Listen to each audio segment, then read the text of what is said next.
Alors, pour conclure, on va essayer d'atterrir. Et la question, c'est, bon sang de bois, ce monde tellement différent, qu'est-ce qu'une boîte française qui a un peu des valeurs occidentales peut bien réussir là-bas et profiter de la Chine pour réussir sa stratégie globale? Et on a eu la chance de rencontrer Decathlon, et on n'a pas été à Lille ou à Villeneuve-d'Ascq, on a été à Shenzhen. Et vous allez comprendre pourquoi. Et vous allez comprendre tellement bien pourquoi, c'est que la stratégie de Decathlon, elle est une et unique. Decathlon, ils sont là avec une mission qui est « Make sport accessible to many ». Voilà. Dans tous les pays du monde, le sport partout, accessible. Et donc on les rencontre et ils nous expliquent très bien ça. Donc pour chiffrer, 11 milliards de chiffre d'affaires, 1352 magasins que vous connaissez. Donc le premier pays, c'est encore la France, mais juste derrière, il y a la Chine avec 267 pays. OK? Donc ça marche bien. Sacrée machine, Decathlon. Donc Decathlon, il y a une marque, et puis en dessous, il y a des marques.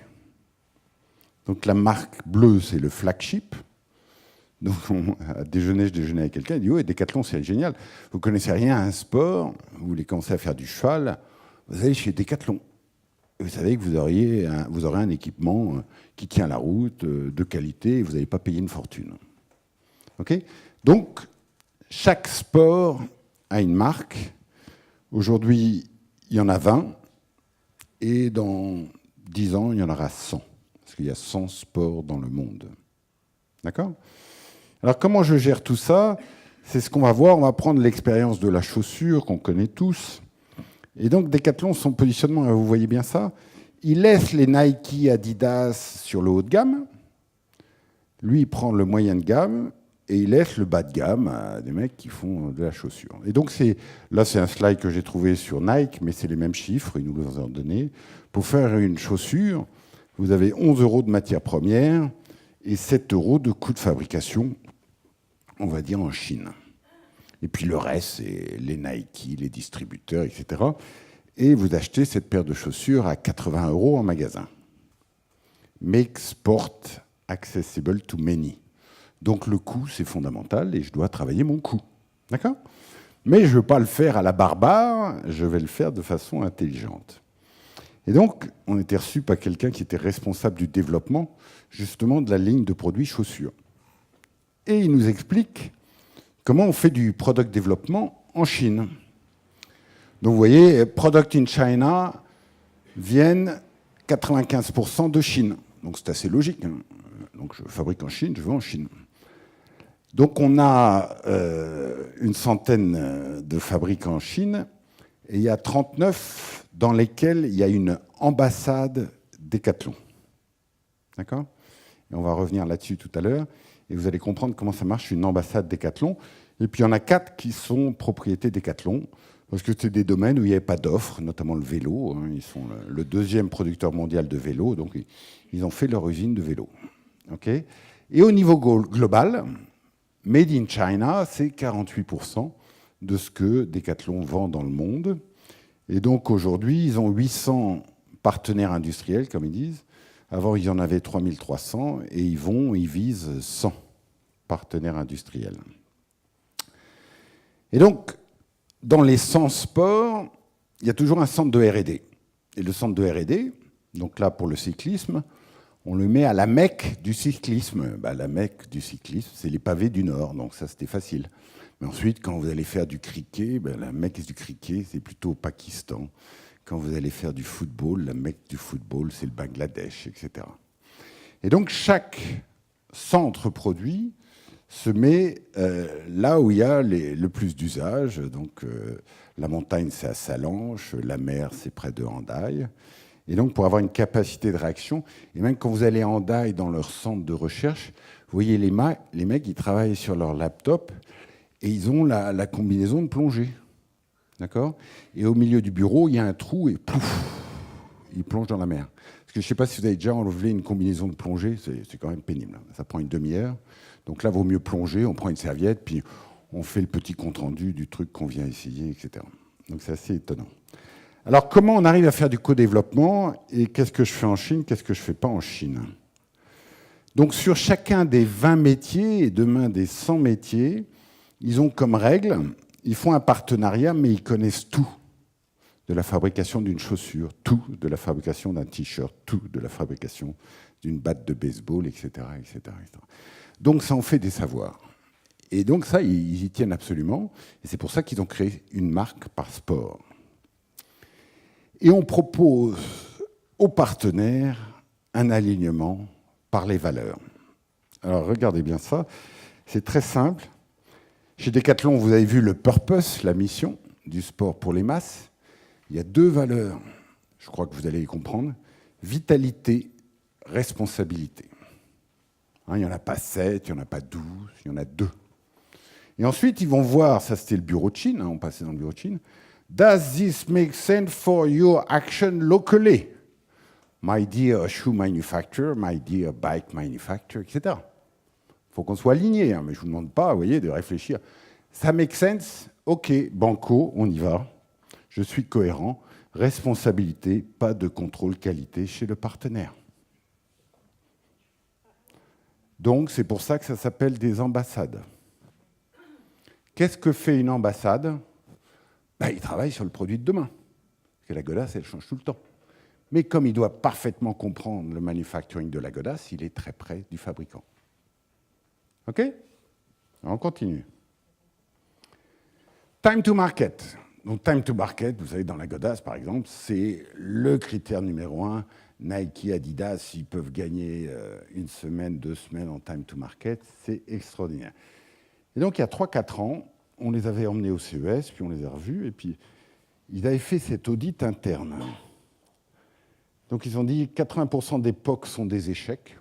Bon, quand vous travaillez en France, vous dites oui, bon, je ne sais pas où sont vos stats, mais en général, quand on fouille un peu, c'est pas mal. Ils disent non, ça c'est inacceptable. Les functional protos ne sont pas bien faits, et on est mauvais en transformation. OK? Donc, pour être un leader mondial, ça ne va pas le faire. Mais ça tombe bien, on est à Shenzhen. Notre ambition, c'est celle-là. 6 mois du concept à la production de masse, pour tous les sports. Il y a un mec qui débarque chez vous en disant « j'ai un nouveau concept », mais si on le retient, 6 mois après, production de masse. OK? Et là, ils ont une révolution culturelle très forte. Open up, we are in Shenzhen. T'as du pot, mon gars, t'es à la Mecque. C'est la Mecque du hardware, c'est là où on fabrique. Et le leitmotiv à Shenzhen, c'est ici 1 semaine est comme 1 mois. Vous faites à Shenzhen en 1 semaine ce que vous faites en 1 mois ailleurs. Et ça, c'est vrai, on l'entend partout, partout, partout. Et ils se sont dit, on y va, open up, open up, open up. Alors, comment on y va? Parce que vous voyez, vision, génération, donc ils sont... Donc, on reprend le purpose. Alors, c'est assez extraordinaire, parce que c'est rare de voir un purpose décliné. D'accord? On dit à toutes les boîtes avec qui on travaille, si jamais vous affichez un purpose ou une mission, comme vous voulez, faites vachement gaffe parce que toutes les décisions majeures doivent être prises contre ce purpose. Et c'est exactement ce qu'ils font chez Decathlon. Donc, make sport accessible to the many. Et là, ils vont au CES, ils voient du digital partout. Il y a Under Armour qui fait un tabac avec son digital, etc. Ils disent, merde, on a loupé la vague, il faut qu'on parte en digital. Parce que des connecteurs, il y en a partout. Donc, on va faire une plateforme. Ça, c'était pas très dur. Il suffit d'ouvrir la première bouquin et on va faire une plateforme. Mais là, pour que leur écosystème se sente bien dans la plateforme, tout de suite, ils disent, nous, Decathlon, c'est le produit. Vous, tous les autres, c'est les services.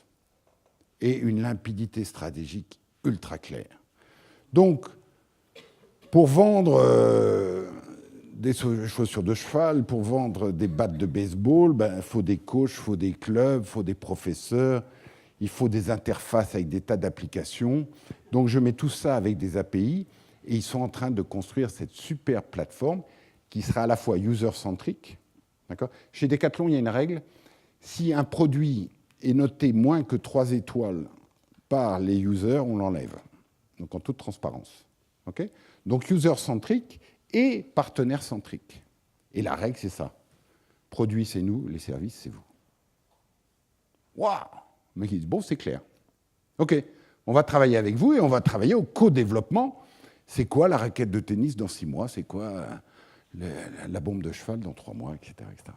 Et ça, c'est... Alors ensuite, vous allez voir, donc on est toujours dans le bureau, on se balade dans le bureau. Donc on va engager un écosystème en co-développement autour de 5 causes. Alors je vais vous les relire parce que c'est assez beau. Et donc c'est quoi 2026 ? Chez Decathlon, on raisonne à 15 ans, on fait des projets à 2 ans, et tous les 2 ans, on revoit notre plan à 15 ans.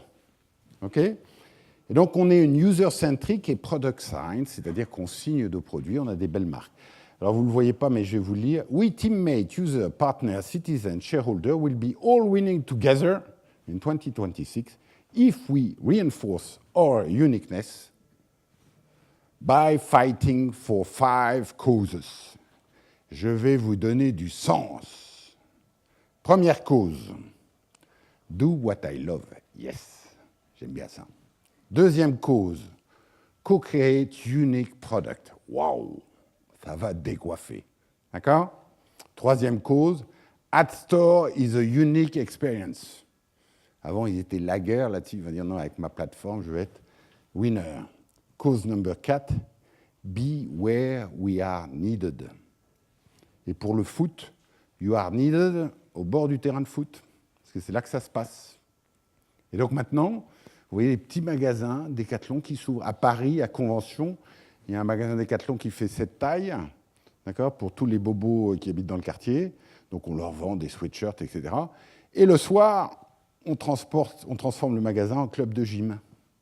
Et c'est les mêmes vendeurs qui deviennent coach de gym. OK ? Parce que là, ça a du sens. Et là, on voit si la basket, elle tient ou elle ne tient pas. Et number 5, preserve our planet and its people to protect our purpose. Et là, vous applaudissez. C'est cohérent, 100%, puisque my purpose, c'est make sport accessible to the many. Donc vous êtes dans une salle avec 500 partenaires Decathlon. Y a-t-il une question ? Normalement, non, c'est clair. Et quand vous affichez ça aussi fort, aussi gros, vous ne pouvez pas faire autrement. Alors, si vous avez suivi l'actualité, nous, on y était en juin. En juillet 2018, le PDG, M. Leclerc, le fils, deuxième fils, qui reprenait après, démissionne. Friction avec la famille Mullier. Donc, je vous donne le capital de Decathlon, c'est 45,5% Mullier Family, 44,5% Leclerc Family, 10% les employés. Voilà.